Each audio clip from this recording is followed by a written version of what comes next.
Hi, Afton. Thank you for the thumbs up. Always appreciate it.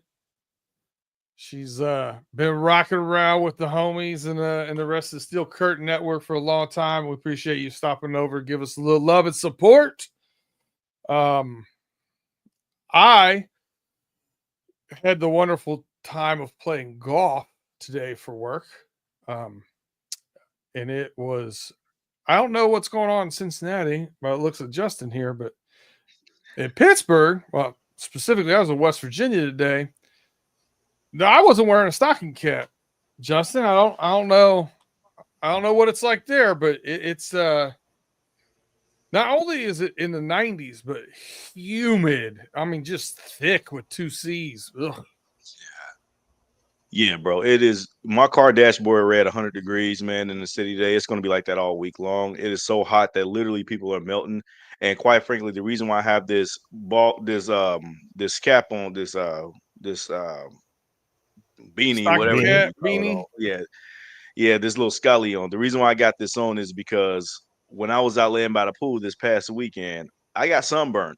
And it was in just the ugliest place on my forehead. There's a real visible line. And when we're doing the show tonight, I don't want to kind of show up on camera with a half burnt face. So I'm like, you know what? Let me just cover that shit up. You know what I mean? So Mm, So that's the explanation, the reason. Plus, I got the AC blowing like crazy in here, and I'm going to need it because it's not going to stop being cold inside because it is too hot outside. So that's the explanation for the Scully right now for those that's watching us on YouTube. all right, I dig it. How's the Seattle weather over there, Tim? You in a heat wave too? nah, it was like 60 some degrees today. Supposed to get some rain here in a little bit, I guess. That's what the wife said. But yeah, it's been nice. It's it'll hit it was like 80 a couple days ago. But other than that, it's been pretty fair, which is great for us because I just hate when I think a couple years ago we had 120 degrees. It Mm. was awful. It was awful, and then the humidity on top of that. But yeah, it's been pretty nice. Yeah, you hit the nail on the head with me. I can have it be 85. I can have it be, pushing 90 as long as the humidity's down. But Hmm. when it's 90 and 90, no, thank you. Yeah. That could absolutely kick rocks. And I gotta be honest with you. I said it the other day to my lovely wife. She loves the Ain't heat. that weird to She's say that? nah. She's she loves the heat. She's beach bum and all that kind of stuff. I told her, man, uh, just enjoy it for the next couple of months because it's almost time. It's almost time for those hoodies and football season. And that's what we're here to talk about.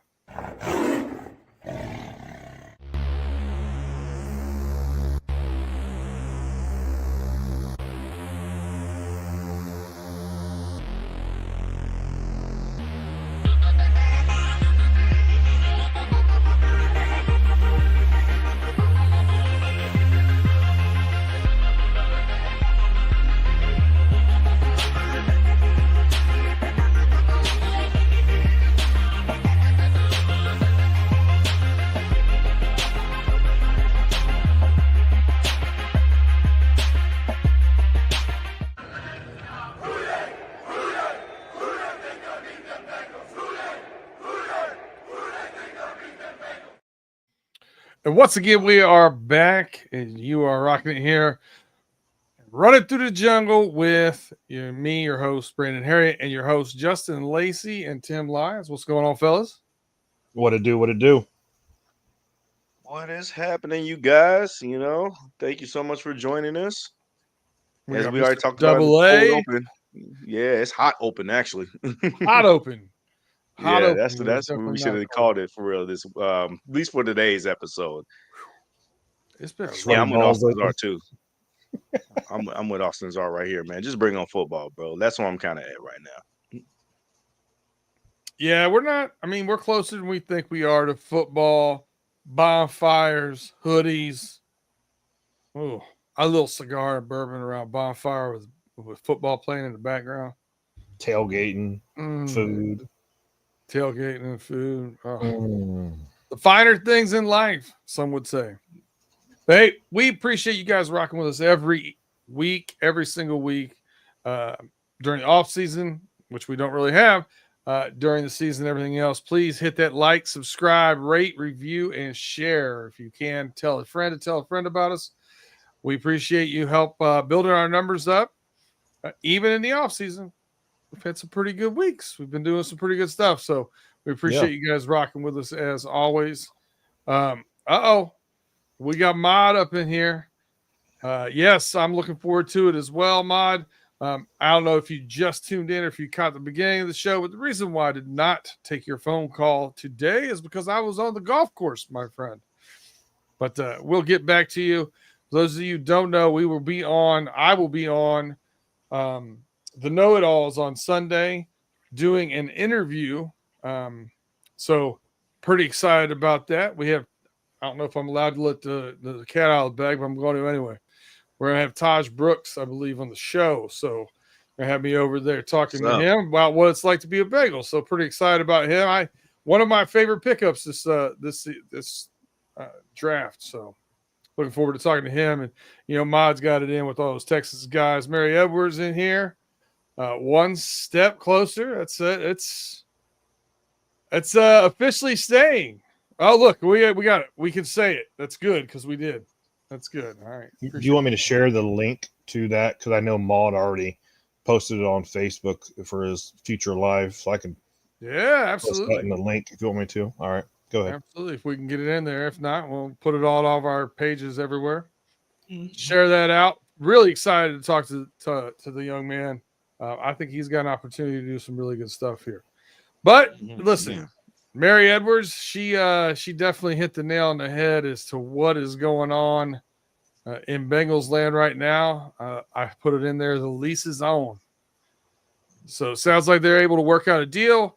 Cincinnati Bengals have now given up that final end date, basically, in order to get all the paperwork done of June 30th. So that's a great thing. My understanding is they agreed to terms. Now I got to put it all down in legal mumbo jumbo. Listen, Justin, you're probably more in tuned with all this, with what it does for the city, to the stadium, all those kind of things. So I'll let you take over on this one if you're cool with that, my guy.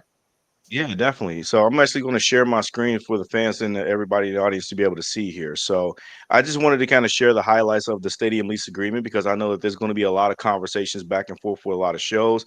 So this is nice just to give you a little visual. This is courtesy of the Cincinnati Enquirer. So the lease agreement was about a 10-year lease. Even though it says for 11 years at the top of the first bullet point there, it is 10, but with the superseding of 11 years.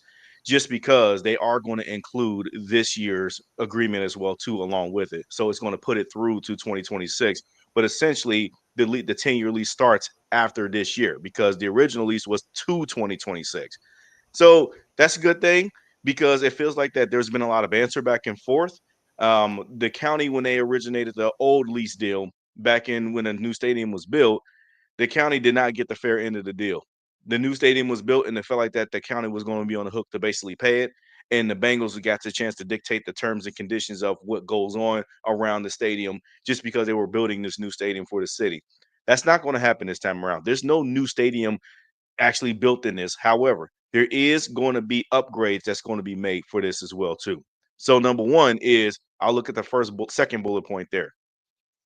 $470 million worth of stadium improvements, which has been scaled back from the previous $830 million in memorandum. So beforehand, there was like renderings of a practice field, like a universal practice field to where like they a built-in complex facility, not just a practice bubble, but an actual complex facility that was rendered to do along with the stadium upgrades and improvements. And it was going to be around $830 million. That is not going to be the case anymore under this new proposal and this new agreement.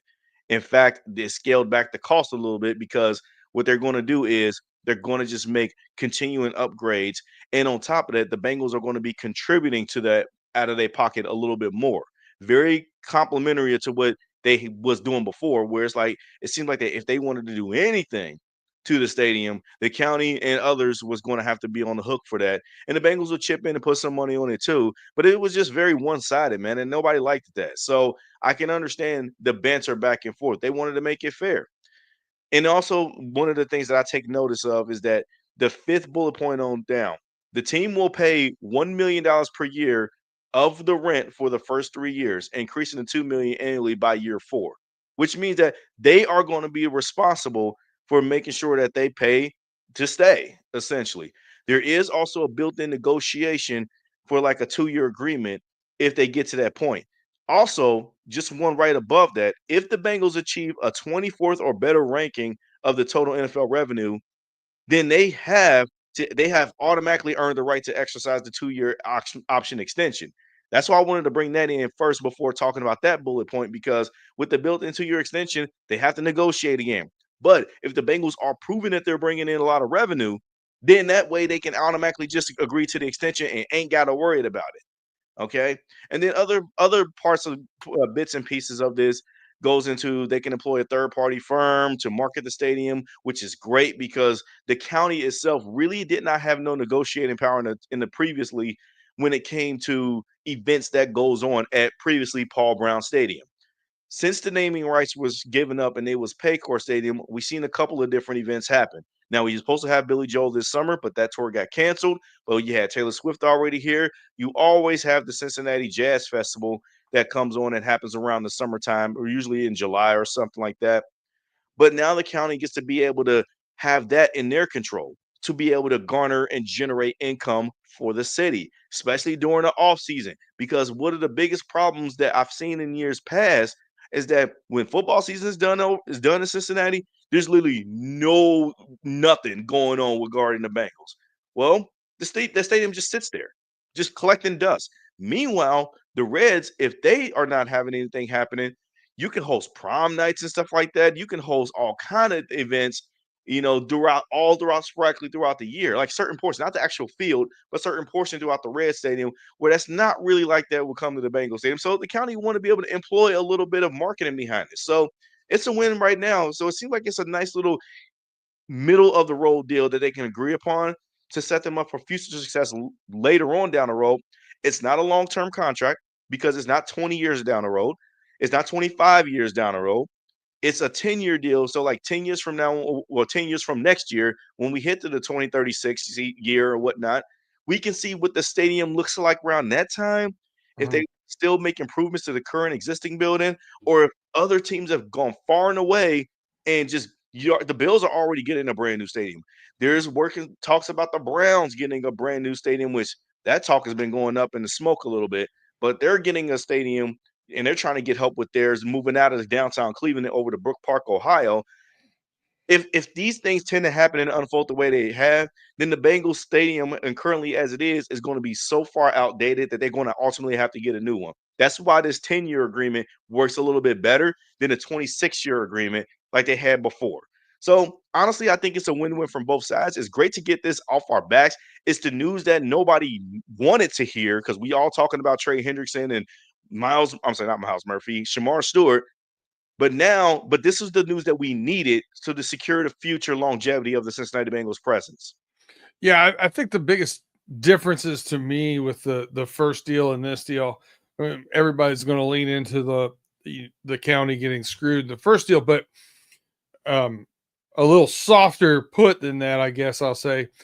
The reason why this is added on 10 more years to the one remaining year for 11 total they'll be there is the same reason why when you buy a used vehicle versus a new vehicle, you can't do financing as long.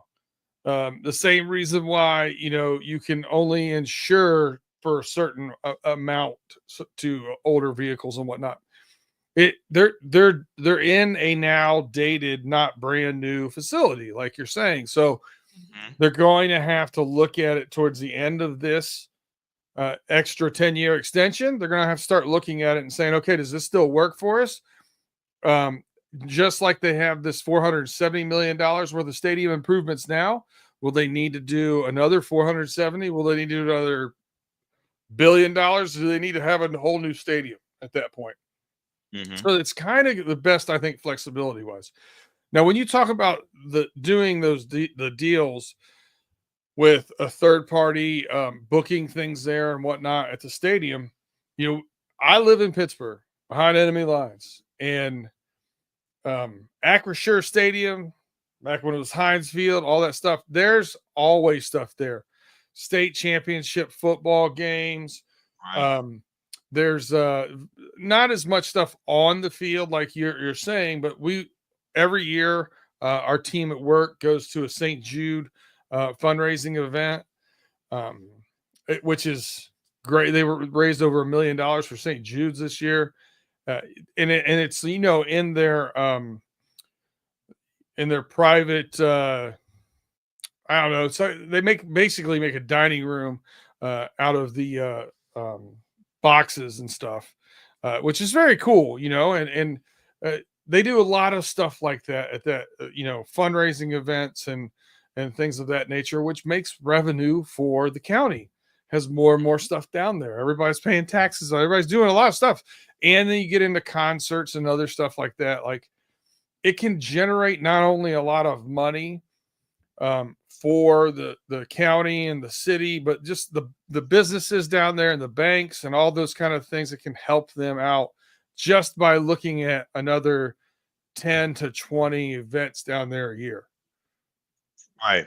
And to add on top of that too, the banks downtown, the banks, if anybody's been down there, if you're not from Cincinnati, but you know about it, but you're not from there, it's really hard to kind of like tell you about it without actually getting a nice little visual. But if you're if you're there, you can actually see the two differences between the stadium presence between the Cincinnati Reds and the Cincinnati Bengals.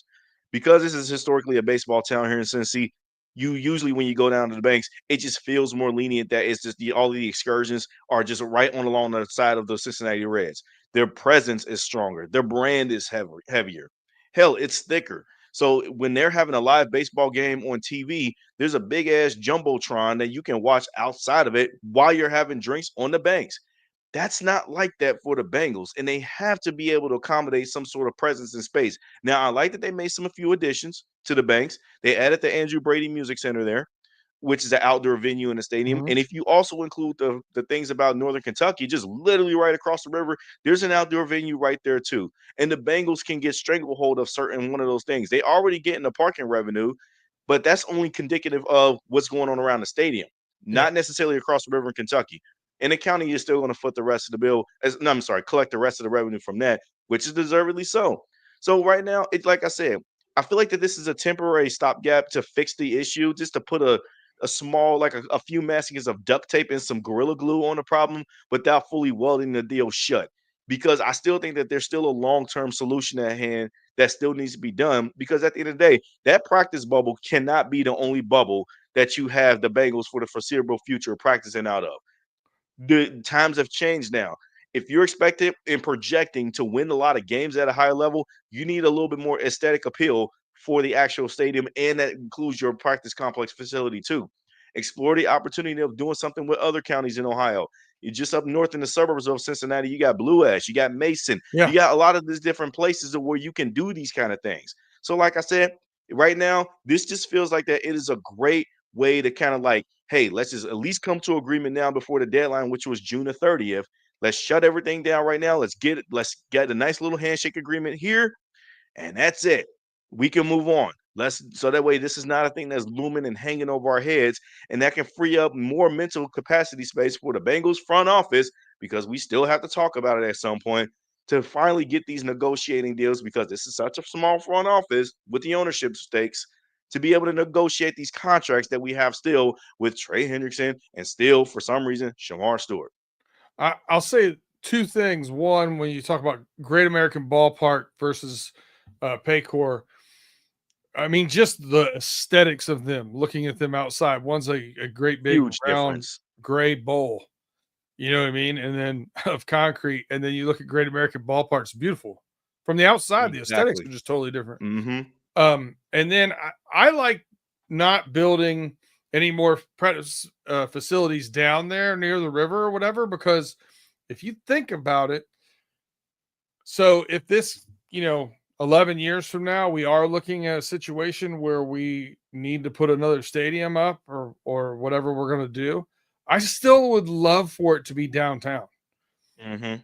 So they'd have to figure that dynamic out there and try and get it down there somewhere.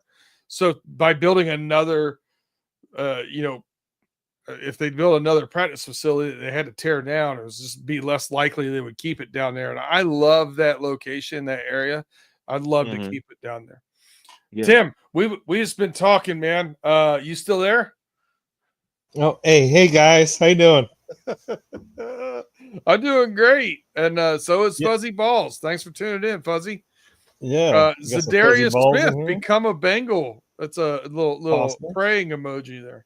Yeah. Now, only thing that I wanted to add too is with this new lease and upgrades going on and everything. Also, is I read that 2.1% tax that the payers pay. So if the payers get paid $140 million a year, they're going to pay it's like 2.5 million. The city of Cincinnati will receive from those taxes to the state taxes as well, or the county, whatever the hell, city tax, whatever the hell it is. County. But county. Yeah, there we go. County taxes. So that's another addition to that. Other than that, congratulations. We're there until 2030, whatever the hell it is. But I'm glad they got the deal done. Yeah, hey, I'm glad they got a deal done. Let's just start with there. Right? Yeah. Our front office got a deal done. Now let's keep some momentum going. You know what I mean? Right. Yeah. All right. What we have here? Deplorable garbage. Week 5. First of all, that name, man. I can't even help that name. Deplorable garbage. That is one hell of a YouTube tagline name, bro. Must be a Detroit Lions fan, I guess, because I think that's who we got week 5, right? Yeah. Yep, it's Detroit. It's gonna be a tough one for me. I got a soft spot for the Lions, man. They're like my number 2 team, and yeah, it is what it is. Yeah, we all, we both love the line. I don't love the Lions as much as I watched them. I was a big Barry Sanders guy. I love Barry Sanders. So I always hope that Detroit keeps doing what they're doing. Detroit has always been like a cool cousin of, the NFC cousin of the Bengals. Yeah. We've kind of gone through similar struggles, and, we were franchises that didn't have a lot of winning and stuff like that. And the greatest parallel between the two is the Bengals, when they got that playoff monkey off their back from that drought in 21 and the Lions did in 23. I almost shed tears with the Lions as well, too, because I knew exactly how they must have felt. Yep. Because after we just shook the dead weight of our drought in 21, and I bawled like a baby, just crying happy. I know Detroit fans in that state. I could just feel that energy through that TV. I was just so proud of them, man.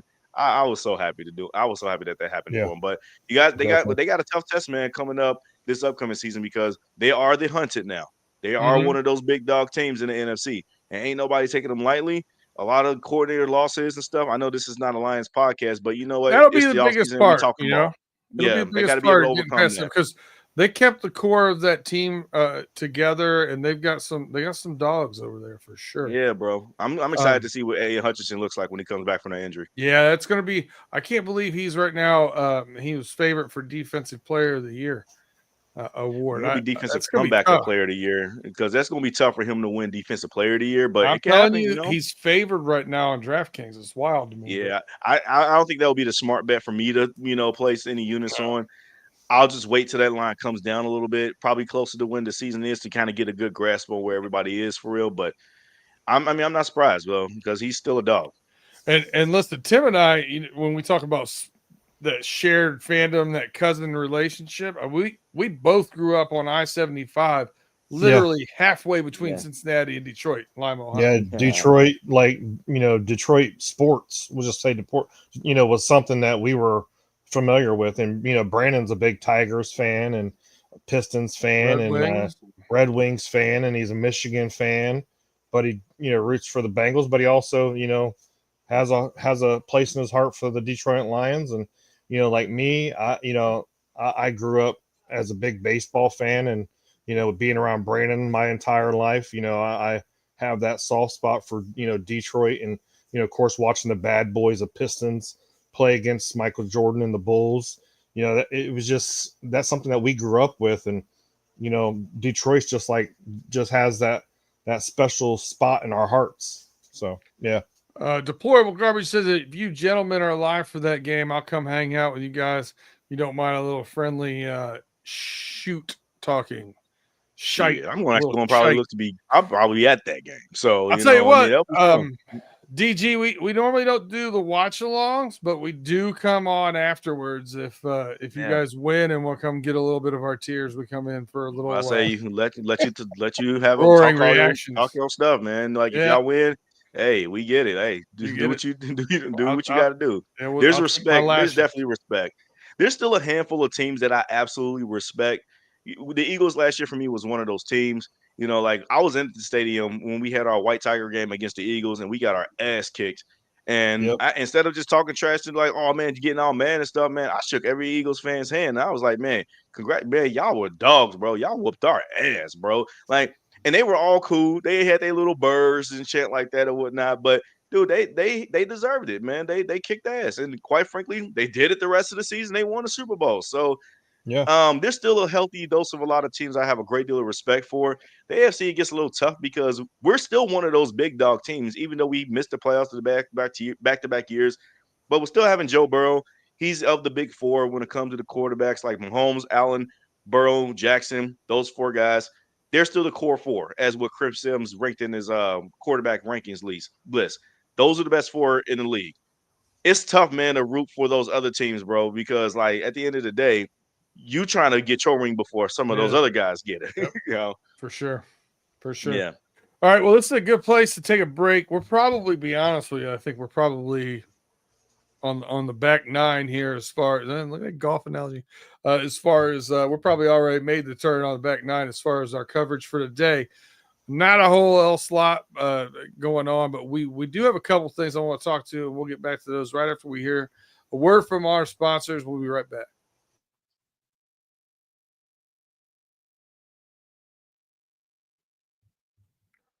Once again, you're back here with Running Through the Jungle. Please, if you have not yet, like, subscribe, rate, review, and share this this podcast or this YouTube or wherever you're watching it. Please give us a share and a like. We appreciate you guys rocking with us as always.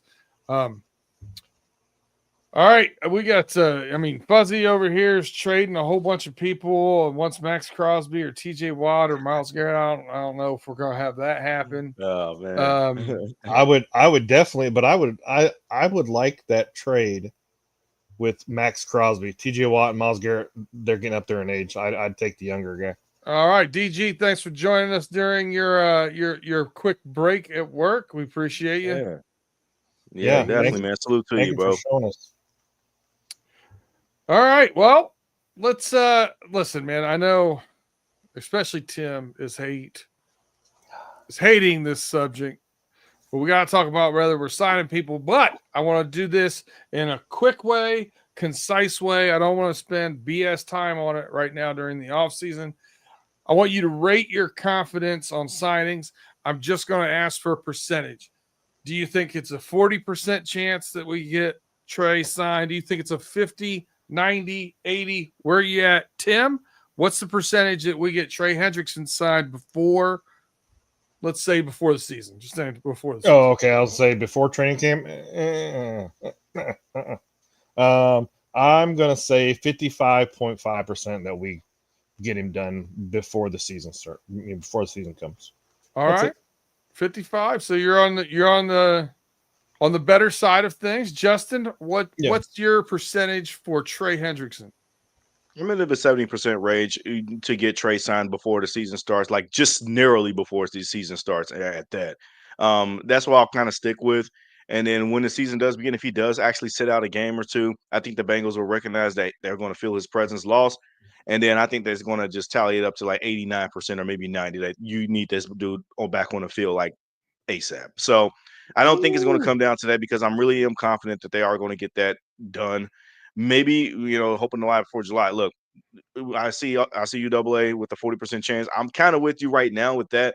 But I think before the actual regular season kicks off, I think Trey Hendrickson is going to be a Bengal for the long-term foreseeable future, whatever.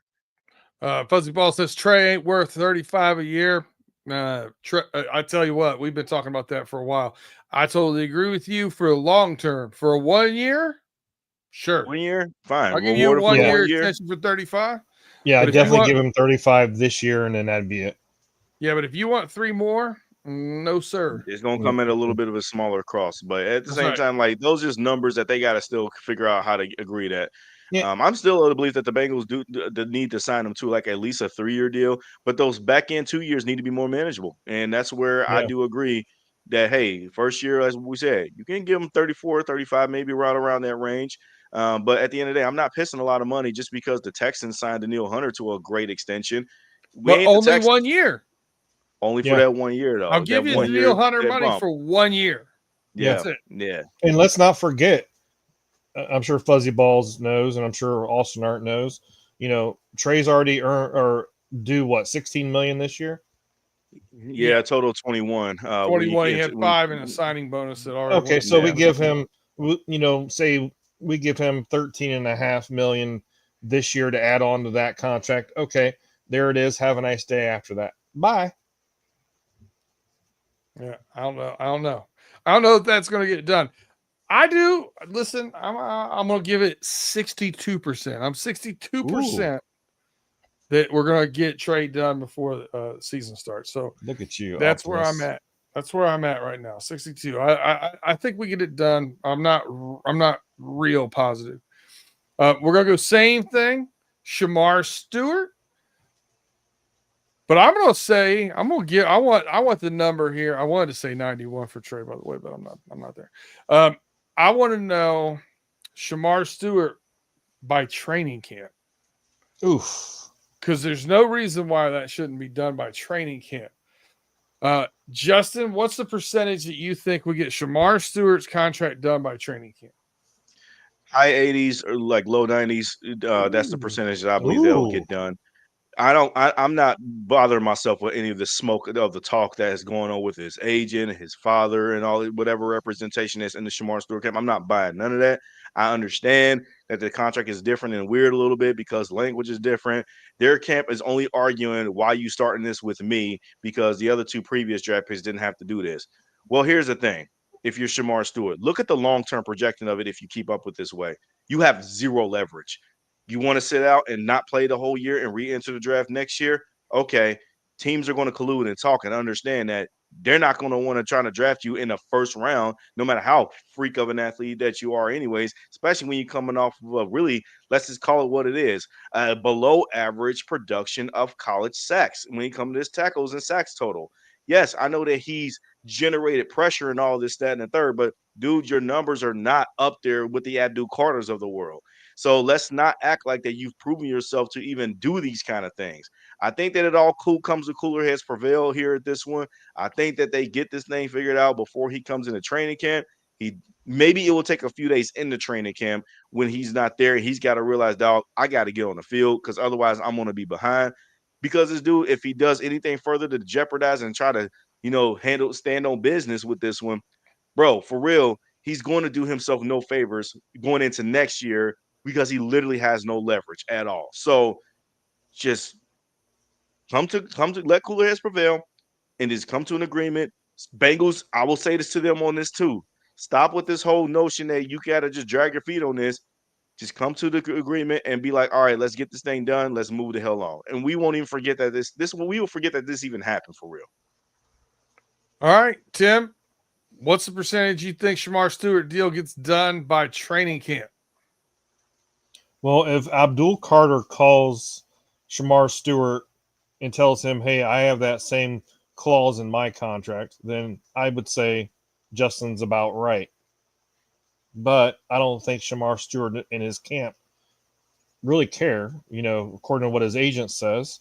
I'm going to say there's a 40% chance that we get it done before training camp. I don't see it getting in. I just don't. I'm not, I'm not 50-50. I'm at like 40% chance. So I think both sides of this understand that it behooves Shamar Stewart to be there at training camp, both for his personal development and for the Bengals development. So I give it a majority here. Now, here's my caveat. One of these two are going to get done. Either they're going to know that they've got Trey going in the right way. If training camp starts and they know they've got Trey coming, they just need to dot the I's and cross the T's, so to speak. Then I think at that point you may see Shamar not be forefront to get signed. That it might take a week into training camp. But if they don't think that they've got Trey where they need him to be at that point, I think they get Shamar done and they say, fine, just sign it. We're done. Because I don't think that they want to be in that situation starting training camp and not have an inkling that those guys, one of those two guys aren't going to be there for sure. They want both of them, obviously. So I'm going to go 69%. Ooh. Yeah, okay. Glad you guys are positive. I just, with all this stuff that's been, and I've been talking about Shamar Stewart for weeks, and I'm not getting into that. But, I'm just not faith. I don't have any faith in this getting done before training camp. Maybe during. What are you talking about, man? A week or two DeMar, T, the lease. This is the offseason. The Bengals front office makes the deal. The art of the deal, man. They got it done. Boom. Okay. This has been one of the challengingest off seasons for the Bengals in general, with the stadium lease coming up. And I mean, right now, both Jamar T. Now, part of it is their fault. They waited so long for the other ones. We've already talked ad nauseum about this. And now you got this new stuff. And quite frankly, it's been a lot for them to deal with, man, for real. So I am trying to understand that it's just a lot on a person's head, on a front office head. Like every front office, while we like to crap on the front office for not being super aggressive or whatnot, bro, every front office is not the Eagles or the Rams or even the 49ers, man. Every front office is not like that. Even the Ravens and the Chiefs was just battling this just last year with their stadium deal. Like they were probably threatening to move out of Kansas City. So with that being said, Kansas City, Missouri, by the way, so what I say is we gotta kind of it's so easy to throw stones at the Bengals, but you know what? Let me just calm myself down. And I'm staring at myself at this when I say this. I'm just going to try to remain calm and be like, you know what? It is what it is for now. No, I still don't feel that great and confident, but at the end of the day, I feel like that the Bengals had did the best that they probably could. I've heard Orlando Brown talk on multiple different platforms so far in the last few days, and quite frankly, man, he's giving glowing perspective. Which he it's not like that he was forcing himself to do some politically correct talking. This dude's talking unfiltered, but he's still giving praises to the Bengals front office. Like Orlando Brown Jr. is there working out all the time and being there every single day, every single morning, damn near. And he said that the people in the front office are there way before him. So they're always working, trying to do something and trying to navigate through some kind of obstacle that we don't even know about.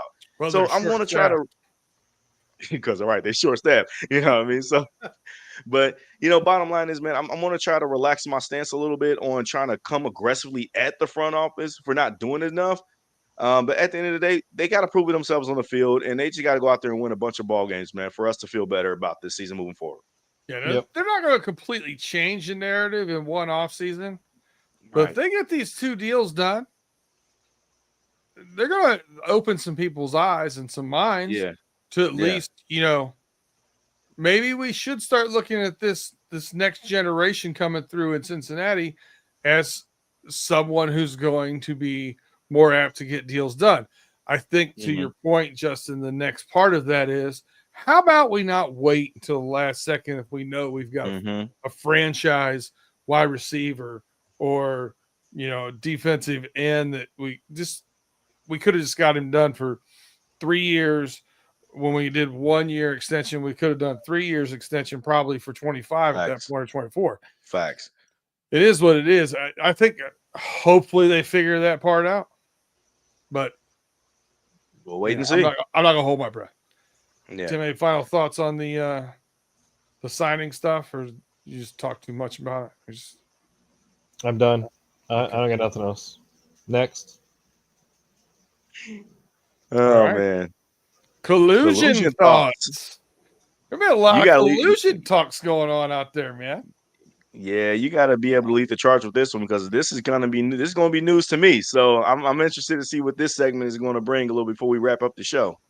Okay, so there's been some tweets that have come out, some text messages back and forth with owners right now that are on the table that have been reported, where they have shown some, I want to say, collusion-esque, kind of comments and behaviors.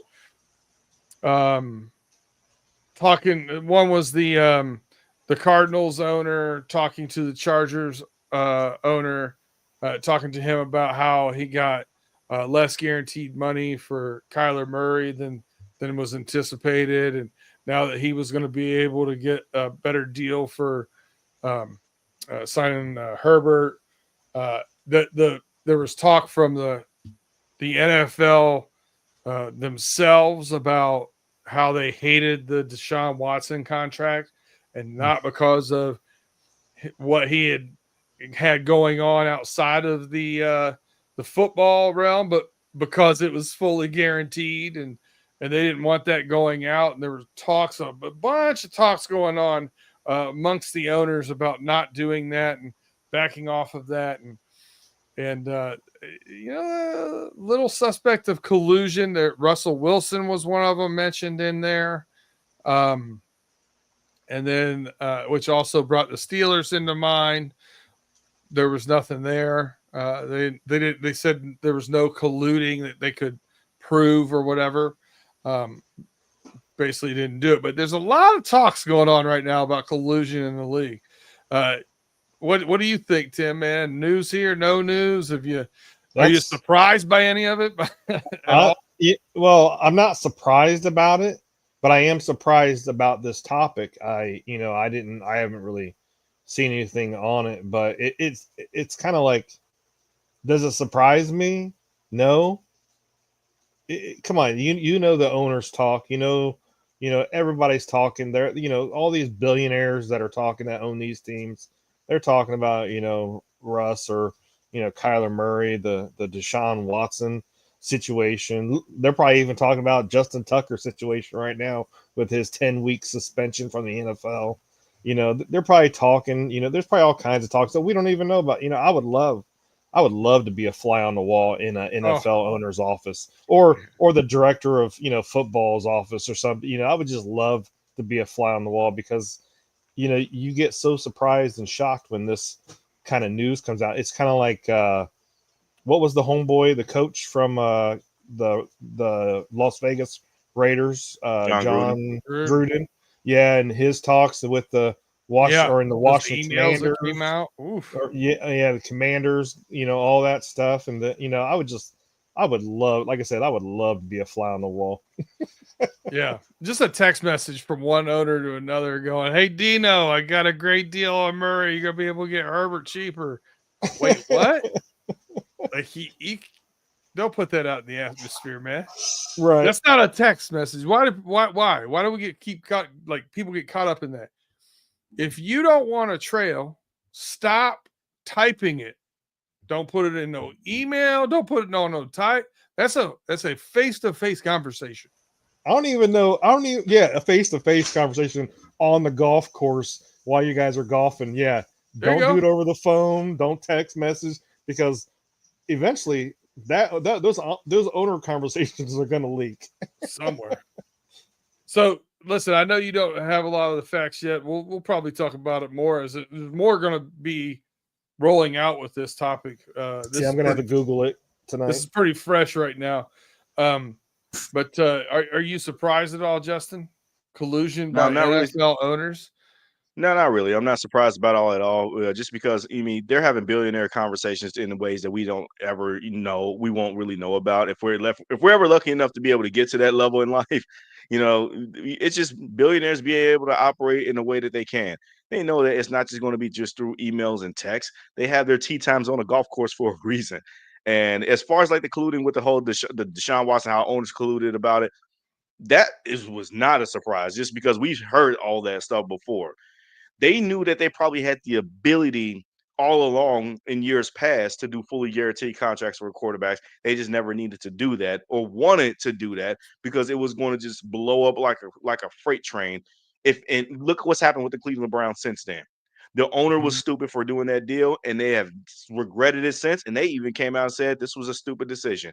Oh, how about that? So now any other player moving forward because Lamar Jackson, to hold up with his deal when he signed his first extension with Baltimore for his second contract, he wanted similar along the same thing, along the lines of a fully guaranteed contract with like Deshaun Watson did during that time.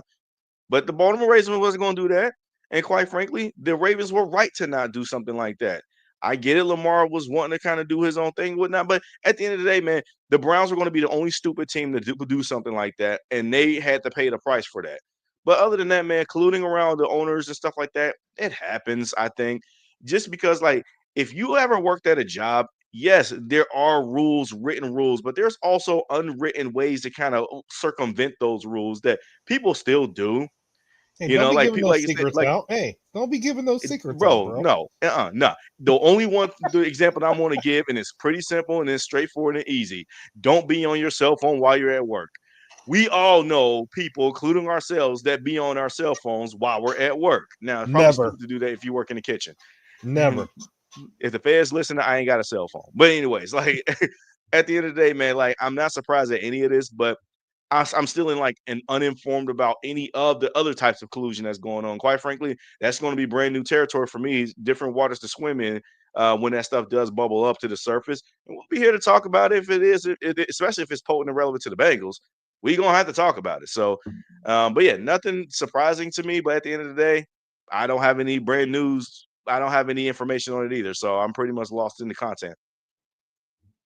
Good stuff. Listen, no one's should be surprised that billionaires and a lot of these billionaire football owners act like toddlers too. So you shouldn't be surprised that they're, colluding or doing anything else.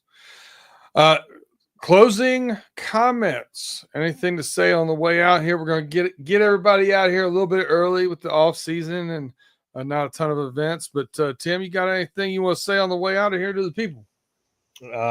Thank you guys for watching. Remember to like, subscribe, share with your friends. Go over there to Podcast Land and give us a listen, a download, 5-star, 10-star rating, whatever hell you want to do. Have a great, safe weekend, and we appreciate everybody's support. And you know what?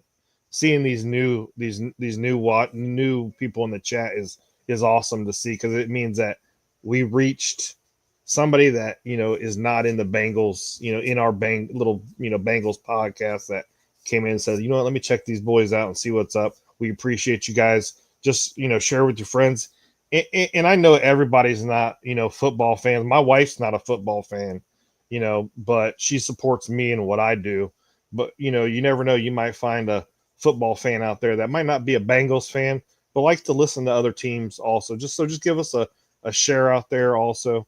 And we appreciate you guys. Have a great weekend. Hooday. Justin, what you got going on?